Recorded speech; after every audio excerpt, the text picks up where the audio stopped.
सिर्फ डीडी उर्दू पर।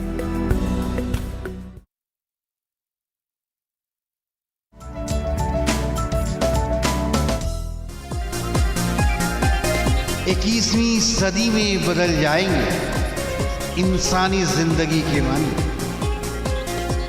क्या आप सोच सकते हैं शक्कर के दाने बराबर मशीन में सिमट सकती है दुनिया की सबसे बड़ी लाइब्रेरी की सारी जानकारी? क्या आप तसव्वुर कर सकते हैं ऐसी मशीन का जो आपके जिस्मानी सेल्स के अंदर दाखिल होकर बीमारी के जिम्मेदार जरासीम को खत्म कर सकती है? जी हाँ, अब आपकी उम्र दराज की तमन्ना भी पूरी हो सकती है, क्योंकि ये सदी है नैनो तकनीक की। ये है नैनो की नेमत। नाजरीन आदाब, हमारी खास पेशकश नैनो की नेमत में आप सभी का खैर मकदम है। मैं हूँ रोजी। नाजरीन, मेरा भी सलाम कबूल कीजिए। मैं हूँ डेजी आपके साथ। डेजी, एक बात बताइए कि ये काश्तकारी यानी खेती किसानी है, इसमें भी तो नई तकनीक की जरूरत पड़ती होगी, है ना? जी हाँ, वैसे मुझे बागबानी का बहुत शौक है। आपको तो बहुत जानकारी है, तो फिर तो आप बायोटेक्नोलॉजी के बारे में भी जानती होंगी, है ना? हाँ हाँ, क्यों नहीं। मुझे तो खेती बाड़ी में नैनो टेक्नोलॉजी से आने वाले इनकलाब के बारे में भी अंदाजा है। वैसे रोजी, आप मुझसे इतने सवाल क्यों पूछ रही हैं? डेजी, आज मैं आपसे इतने सारे सवाल इसलिए पूछ रही हूँ क्योंकि आज हम अपने नाजरीन को यही दिखाने वाले हैं। अरे वाह, ये तो बड़ी मजेदार बात है। और तो और इसमें मैं आपकी मदद भी कर सकती हूँ। अच्छा, आप मेरी मदद कर सकती हैं? भला वो कैसे? तो इसके लिए हम आपको अपने बाग में लेके जाएंगे और दिखाएंगे कैसे नैनो टेक्नोलॉजी इनकी पैदावार में और बड़ा इनकलाब ला सकती है। जी हाँ, और नाजरीन, हम आपको हमारे माहिरीन की राय भी सुनवाएंगे और लैब में ले जाकर रिसर्च भी दिखाएंगे कि काश्तकारी यानी खेती किसानी में नैनो टेक्नोलॉजी का इस्तेमाल क्या है और कैसे नैनो टेक्नोलॉजी ने खेती ने बर्पा किया है इनकलाब। तो डेजी, फिर देर किस बात की, आपके बाग में चलते हैं? क्यों नहीं। उससे पहले हम अपने नाजरीन को दिखाते हैं नैनो टेक्नोलॉजी का खेती में इनकलाब। आइए। केमिकल फर्टिलाइजर से आया सब्ज इनकलाब, बायोटेक्नोलॉजी से इस्तेहकाम, अब नैनो पार्टिकल से हो रहा है उपज में इजाफा।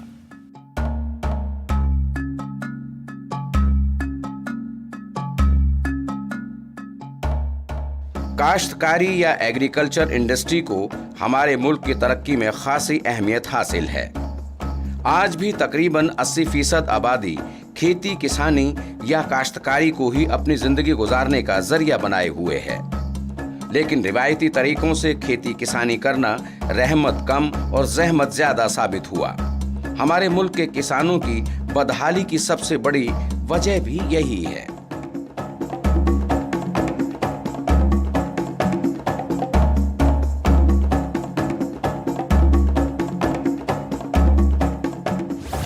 नैनो टेक्नोलॉजी का कृषि के क्षेत्र में हम काफ़ी उपयोग कर सकते हैं।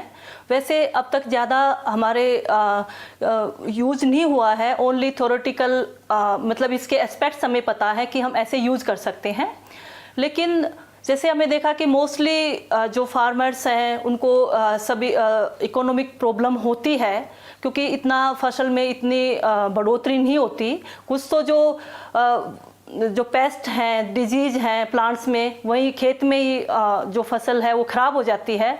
और उसके बाद कुछ है जो स्टोर करते हैं फूड ग्रेन्स, तो उनमें भी इन्फेक्शन हो जाता है, तो उसमें ख़राब हो जाती है। तो उनको जो उनकी वैल्यू मिलती है फूड जिसे एग्रीकल्चर की, तो उसको कम मिलती है। तो इसीलिए किसान के पास से हमेशा पैसे की कमी रहती है। तो नैनो टेक्नोलॉजी के यूज करके जो इन्फेक्शन और जो पेस्ट है उसको कंट्रोल किया जा सकता है।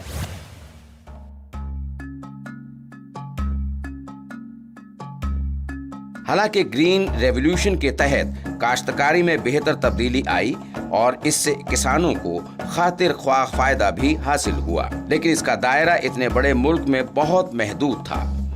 साथ ही इसकी तकनीक और फर्टिलाइजर इतने महंगे थे कि आम किसान की पहुंच वहां नहीं है।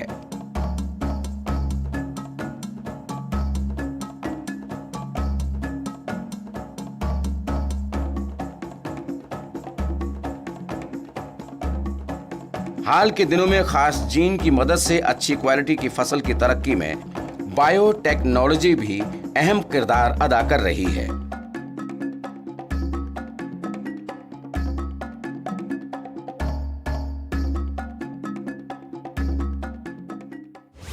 नैनो टेक्नोलॉजी की एग्रीकल्चर में भी बहुत ज़्यादा एप्लीकेशंस हैं। जैसे कि एग्रीकल्चर और प्लांट्स में जो सबसे बड़ी प्रॉब्लम आती है कि किस टाइम पे एग्रीकल्चरल डिजीज़ेस को डिटेक्ट किया जाए और उन्हें रोका जाए। अगर हमें नैनो टेक्नोलॉजी यूज़ करके जो एग्रीकल्चर प्रोडक्ट्स हैं उनको हम ऐसी मेडिसिन्स दें जो वो न्यूट्रिएंट्स बहुत जल्दी एब्जॉर्ब करें और उन्हें कुछ भी एंटी बैक्टीरियल या नैनो मेडिसिन्स यूज़ करके प्लांट्स ज़्यादा से ज़्यादा न्यूट्रिएंट्स एब्जॉर्ब करें और जिससे कि पेस्टिसाइड्स के साइड इफ़ेक्ट्स भी कंट्रोल किए जाएं।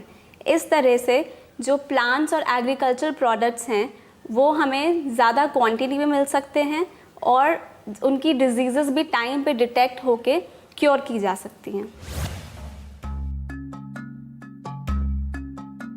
लेकिन नैनो टेक्नोलॉजी से खेती किसानी में तरक्की और बेहतर उपज के इम्कानात इससे कई गुना ज्यादा हैं।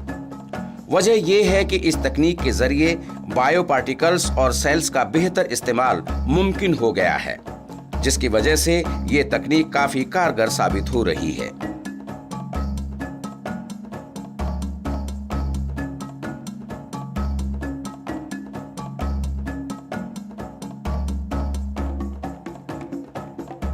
माहिरीन का मानना है कि इस तकनीक के जरिए वैसे मकासद को हासिल किया जा सकता है जो दूसरी तकनीकों के जरिए मुमकिन नहीं है।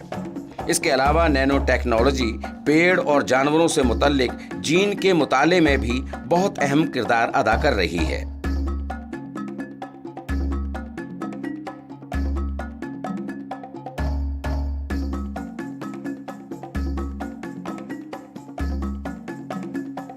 इससे डीएनए को बातरीब करने में आज के मुकाबले काफी कम वक्त लगेगा और ये तरीका बहुत आसान भी साबित हुआ है।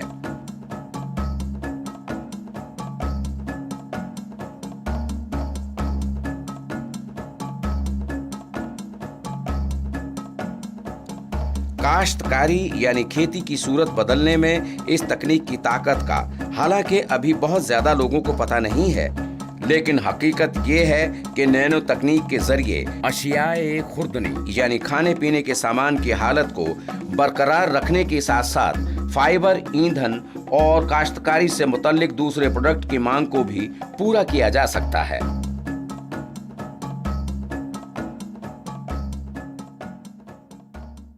रोजी, मतलब नैनो टेक्नोलॉजी खेती के हर सामान को सस्ता और आसान बना देगी।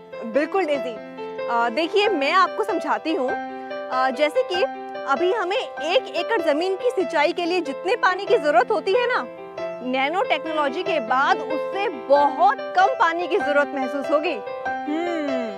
यानी देखने में छोटा लगे और घाव करे गंभीर। हाँ डेजी, नैनो टेक्नोलॉजी के बारे में हम ये बात कह सकते हैं। पर डेजी मुझे एक बात बताइए, आप तो हमारे नाजरीन को अपने बाग दिखाने ले जा रही थी, है ना? जी, चलिए आपको भी और हमारे नाजरीन को भी हमारे बाग दिखाने ले चलते हैं। आइए चलते हैं।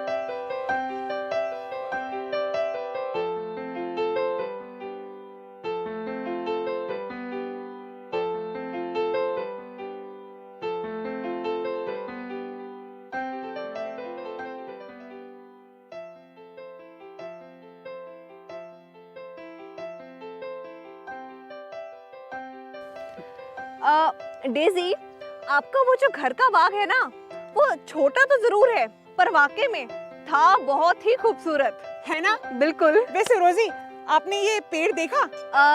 यही पेड़ ना, जो ये छोटा सा पेड़ है, यही ना? यही तो आप धोखा खा गई। ये पेड़ बहुत पुराना है, इसे छोटा मत कहिए। पर ये है किस चीज का पेड़ डेजी? और इसके पत्ते मुझे कुछ कुछ नीम जैसे लग रहे हैं, है ना? जी हाँ, बिल्कुल सही कहा आपने, ये नीम का पेड़ ही है। अरे बड़ी हैरत है, इतने बड़े पेड़ का इतना नन्हा सा नमूना। डेजी, ये नैनो टेक्नोलॉजी ऐसी ही है क्या? इस बारे में तो हमारे एक्सपर्ट्स ही बता सकते हैं। सही कहा डेजी आपने। तो चलिए हम इस बारे में अपने माहिरीन से ही पता करते हैं। जी हाँ, पर उससे पहले क्यों ना नैनो टेक्नोलॉजी के बारे में, उनकी खूबियों के बारे में और जान समझ ले। आइए, बिल्कुल। खेती और किसानी अब हो जाएगी आसान, कम खर्चों में ही होगी ज्यादा पैदावार। खेतों की नमी का पता लगाएं। Nano sensors, nano smart delivery system पहुंचाएंगे खुराक। नैनो तकनीक से बदल जाएगा काश्त का अंदाज। WSNS और GPS दिखाएंगे अपना कमाल। क्या है GPS और कैसे काम करता है WSNS? आइए जानते हैं इनके पोशीदा राज। वायरलेस सेंसर नेटवर्क सिस्टम यानी WSNS तेजी से तरक्की करता रिसर्च का बिल्कुल नया मैदान है। इससे खेत में उपज वाली मिट्टी की नमी का अंदाजा लगाया जा सकता है।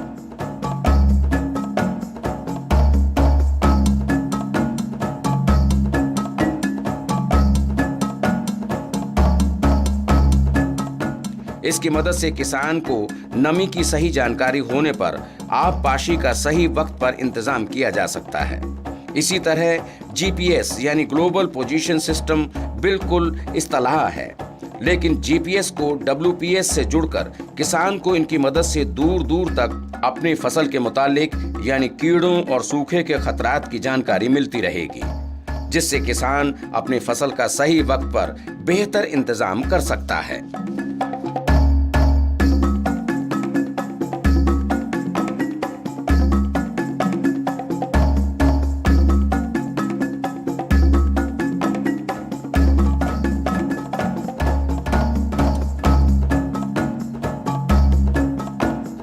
नैनो टेक्नोलॉजी का इस्तेमाल दरअसल फसल की सतह यानी मिट्टी की जांच में भी किया जा रहा है। मिट्टी की जरखेजी यानी फर्टिलिटी का अंदाजा भी नैनो टेक्नोलॉजी से लगाया जा रहा है। इसके साथ ही फिजाई आलूदगी फैलाने वाली अशिया की सफाई भी की जा रही है। नैनो टेक्नोलॉजी की मदद से अमेरिका की सिफोया पैसिफिक रिसर्च ऑफ ऊटा ने सॉइल सेट नाम की तरकीब इजाद की है, जो मिट्टी को बांधने में काफी मददगार साबित हुई है। सॉइल सेट नैनो स्केल पर केमिकल रिपेक्शन करके मिट्टी को लंबे वक्त तक बांधे रखता है। आमतौर पर देखा गया है कि ढलान या पहाड़ी इलाकों में पानी के बहाव या दूसरी वजूहात से सॉइल एरोसियन यानी मिट्टी का बहाव होता रहता है, जो एक बड़ा मसला है। इससे जमीन का उपजाऊ हिस्सा बह जाता है और जमीन बंजर हो जाती है। इस वजह से खेती की उपज पर बुरा असर पड़ता है। इस लिहाज से देखा जाए तो नैनो तकनीक सेहत की उपज को कायम रखने के लिए मिट्टी को बांधकर रखना एक कारगर तरीका साबित होगा।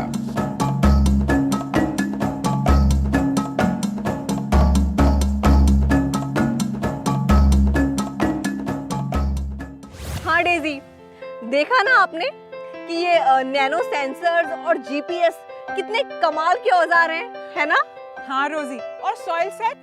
अरे सॉइल सेट तो है ही कमाल की चीज, पर डेजी आपको पता है उससे भी ज्यादा हैरत तो उस आले पर है जो आपको आपके ये खेत, बाग और बगीचे की नमी और सूखे की खबर देता रहेगा। अगर ये मेरे हाथ लग जाए ना तो मैं तो इसे अपने बाग में लगा दूंगी। बिल्कुल ठीक कहा। और तब आपके इन प्यारे प्यारे पौधों के एक भी पत्ते टूटकर नीचे नहीं गिरेगा, है ना? रोजी, आपका फसल उगाने वाला खेत हो या बाग हो या बगीचा हो, आपको पता है सबसे बड़ी परेशानी क्या आती है? क्या? नमी की परेशानी? रोजी, नमी की बात तो हम कर चुके हैं। तो फिर क्या? सबसे बड़ा मामला किसी किसान या बागबान के लिए है मिट्टी की आलूदगी। आपको पता है कितने सुंदर सुंदर अच्छे अच्छे पौधे लगाती हूँ और सब कुछ करने के बाद भी सब सूख जाता है। अरे मेरी प्यारी दोस्त डेजी, आप चिंता मत कीजिए। आपको पता है इसका इलाज भी नैनो टेक्नोलॉजी में है। आपने गौर नहीं फरमाया क्या? क्या? अरे भाई, नैनो सेंसर्स, और क्या? आइए नैनो सेंसर्स का एक और कमाल देखते हैं। और मुझे लगता है हमारे नाजरीन भी इसे देखना पसंद करेंगे। क्यों? मिट्टी की आलूदगी है किसानों की सबसे बड़ी उलझन।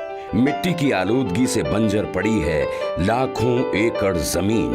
क्या ऊसर बंजर जमीन का इलाज नैनो की मदद से हो सकता है ताकि पैदावार हो सके?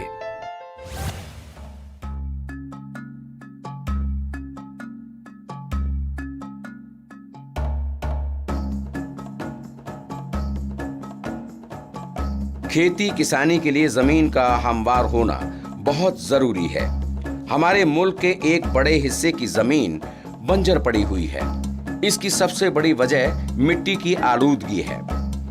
इस सिलसिले में मिट्टी की उपज में इजाफा करना कनाडा के एटप्सी ओटावा के डॉक्टर वी जैंग का रिसर्च बहुत अहम है। पौधों में हेल्थ मैनेजमेंट और मिट्टी की क्वालिटी को बेहतर बनाने के लिए डॉक्टर जैंग ने नैनो सेंसर्स का उपयोग करके जांच की। उन्होंने पहली बार नैनो क्लीनअप सिस्टम की इजाद की। ये एक निहायत हसास और बारीक सिस्टम है। खेती के मैदान में उनका ये तरीका आलमी पैमाने पर तारीफ की गई है।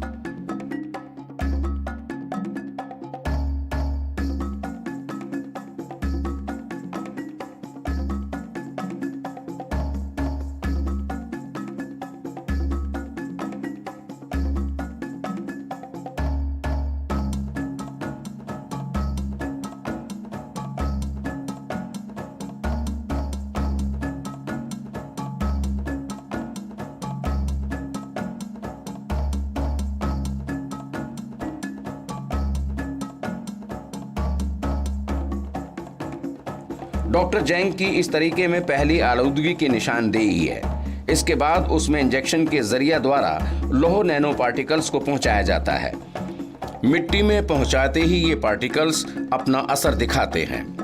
ये नैनो पार्टिकल्स यानी लोहे वाले पार्टिकल्स जमीन के अंदर के पानी के बहाव के साथ बहते हुए आगे बढ़ते जाते हैं और मिट्टी के खेदार पार्टिकल के बीच पहुंचते हुए उनमें मुज़मर आलूदगी को दूर करते जाते हैं।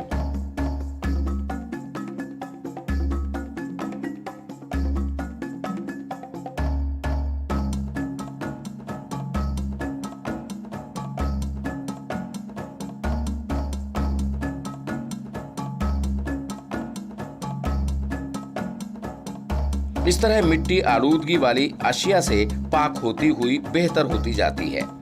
पहले इस काम के लिए गड्ढा खोदकर मिट्टी को बेहतर रिवायती तरीका अपनाया जाता रहा है।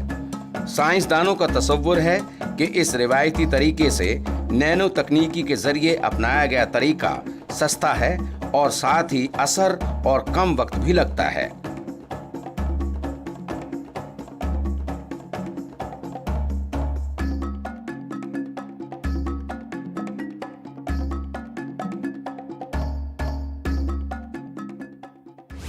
डेजी, अब मुझे अच्छे से समझ में आ गया। क्या नैनो की नेमत? जी हाँ। और भाई अब चाहे मामला उपजाऊ मिट्टी के बहाव का हो या फिर मिट्टी को आलूदगी से पाक करने का और या फिर किसानों को नमी की जानकारी देने का ही मामला क्यों ना हो, भाई जब इतनी आसानी से इतने बड़े बड़े मामले दूर हो जाएंगे तो फिर खेती की पैदावार में आने वाले इनकलाब को भला कौन रोक सकता है ना? जी हाँ, रोक सकता है। क्या कह रही हैं डेजी आप? रोक सकता है? कौन रोक सकता है? कीड़े मकोड़े। अल्लाह, इन्हें तो मैं भूल ही गई थी। भाई इनकी फौज तो पलक झपकते ही न जाने कितने खेत चट कर जाए, है ना? देखिए मेरे इस पौधे का क्या हाल बना रखा है। सही कह रही हैं डेजी आप। पर डेजी एक बात बताइए कि नैनो टेक्नोलॉजी इसका इलाज कैसे निकालेगी? यही तो देखने वाली बात है। तो आइए देखते हैं। कीट पतंगे हैं फसलों के सबसे बड़े दुश्मन। चप के चप खेतों को ये करते हैं तबाह। लाखों टन पैदावार पर फिर जाता है पानी। किसानों की मेहनत हो जाती है बेकार। नैनो टेक्नोलॉजी में छिपा है इसका भी इलाज। नैनो पोरस जियोलाइट्स करेंगे इनका इलाज।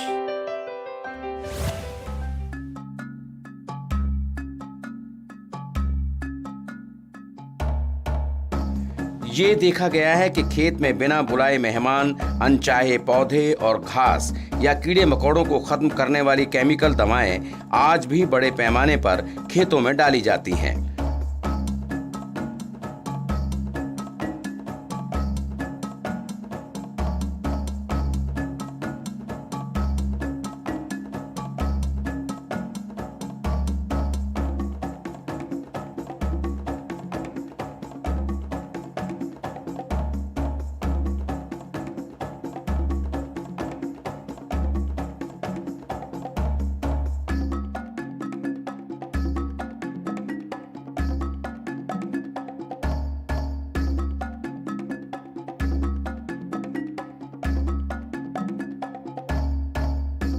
लेकिन इन दवाओं को भी ठीक उसी तरह खेतों में डाल दिया जाता है या फिर छिड़क दिया जाता है गोया ये अपने आप अपना असर दिखाएंगी, लेकिन हकीकत इसके बिल्कुल उल्टी है। इन दवाओं को जिस जगह पहुंचना चाहिए वहां पहुंचने से पहले ही तबाह हो जाती हैं। साइंसदानों ने इसी बुनियाद पर कीड़े मार दवाओं की हदों की जांच की है और दिखाया है।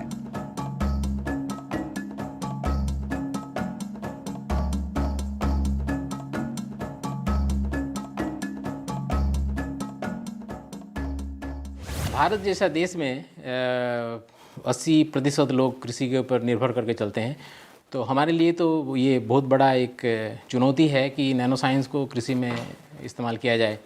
अच्छा, उसमें दो हिस्सा हैं। एक तो जो आप फसल उगा रहे हैं उसमें आपको कीड़ों से मकोड़ों से बचाने के लिए उसको इंसेक्टिसाइड इस्तेमाल करता है, कीटनाशक हमेशा इस्तेमाल करना ज़रूरी होता है।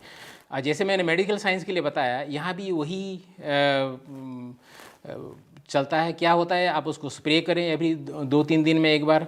अब जो स्प्रे किया जाएगा तो जो कीटनाशक है उसका ज़्यादातर हिस्सा वो पत्ते या उसके फूल के ऊपर नहीं गिर के वो वायुमंडल में चले जाते हैं। फिर वो धीरे धीरे ज़मीन पे आ जाएगा, ज़मीन पे आके आपको मिट्टी को प्रदूषण करेगा, फिर पानी को भी प्रदूषण करेगा। ज़्यादा से ज़्यादा 20% जो कीटनाशक आप इस्तेमाल कर रहे हैं वो उसको जो पौधे को फ़ायदा पहुंचाता है, बाकी सब आपका वेस्ट हो गया। वही चीज़ होता है जब कोई रासायनिक खाद का इस्तेमाल किया जाता है। रासायनिक खाद फिर अगेन भारी मात्रा में यूज़ करते हैं, वो भी जब बारिश आएगा वो पानी में बह के नाला में चला गया, वो पौधे को मिला ही नहीं। तो ये सब रोकने के लिए नैनो साइंस को इस्तेमाल हो सकता है। जैसे कि आप जो कीटनाशक इस्तेमाल कर रहे हैं उसको नैनो पार्टिकल्स के अंदर डाल दिया जाता है, फिर आप जो पौधे को उसमें स्प्रे करिए या उसमें धोना है धोइए। तो उसमें क्या होगा, जो नैनो पार्टिकल्स हैं वो जो पेड़ के विभिन्न अंग में उसको चिपक के रह जाएंगे। कुछ पेड़ में पौधे के उसको पत्ते के ऊपर रह गया, कुछ फूल के ऊपर रह गया, कोई फल के ऊपर आ गया, ऐसे आ गया। फिर उसे धीरे धीरे वो कीटनाशक निकलता रहेगा, बहुत दिन तक निकलता रहेगा, और उसको जो कंटिन्यूअस प्रोटेक्शन देता रहेगा, तो आपको बार बार उसको स्प्रे करने की ज़रूरत नहीं है। वही चीज़ होगा आप रासायनिक खाद में भी वही इस्तेमाल करते हैं। आप नैनो पार्टिकल्स बनाइए, उसमें वो खादों को वो जो केमिकल्स को अंदर डाल दीजिए, उसको आप ज़मीन पे डाल दो। वो क्या कहेगा, वो चिपक कर रह जाएगा मिट्टी के साथ, धोए के जाएगा नहीं कहीं। तो आप बारिश हो या कुछ भी हो, उसका जो गुण है वो पौधों को मिलता रहेगा बहुत लंबा टाइम तक। तो आपका जो वेस्टेज है, वेस्टेज आप 50% से ज़्यादा आप उसको बचा सकते हैं, और बार बार उसको स्प्रे करने की ज़रूरत नहीं है। तो इस किसान की सेहत के ऊपर भी काफ़ी उसका नुकसान होता है, क्योंकि वो सारे बहुत टॉक्सिक पॉइजनस केमिकल्स होते हैं। हमारे मुल्क में मौजूद ICAR नई दिल्ली के साइंसदानों ने targeted use of pesticide policy के तहत एक बड़ा ही अहम कारनामा अंजाम दिया है। इस तरीकेकार में दवाओं का ज्यादा इस्तेमाल भी नहीं होता और इसका असर देखा भी होता है।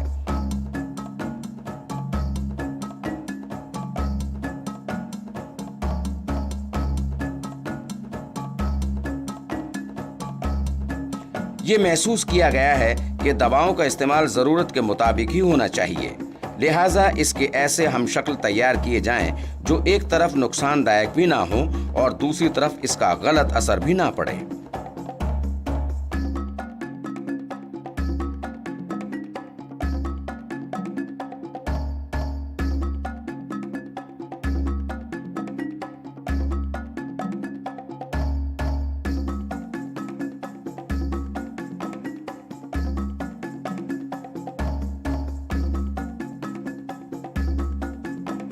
इसके लिए कंट्रोल्ड रिलीज टेक्नोलॉजी तैयार की गई है, जो माहौलियात के लिहाज से भी काफी कारगर है।